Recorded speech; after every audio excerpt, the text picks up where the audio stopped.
All right, a 2016 Honda Odyssey. We're getting service and the little wrench on the cluster here. Okay, to reset that, you're gonna go over to the radio and you need to hit back, and then we're looking at settings. Once you hit settings up here on the radio, you'll get this menu here, and you're gonna use the dial and go over to vehicle settings.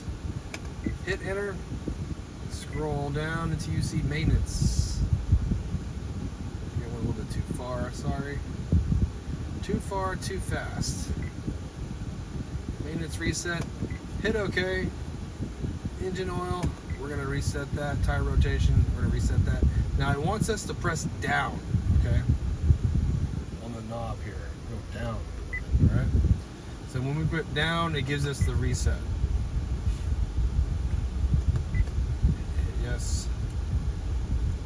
The reason why I want you to do down is so you don't accidentally reset it by hitting enter. All right. And now if we come back over here, we're at oil life 100% and you're all done.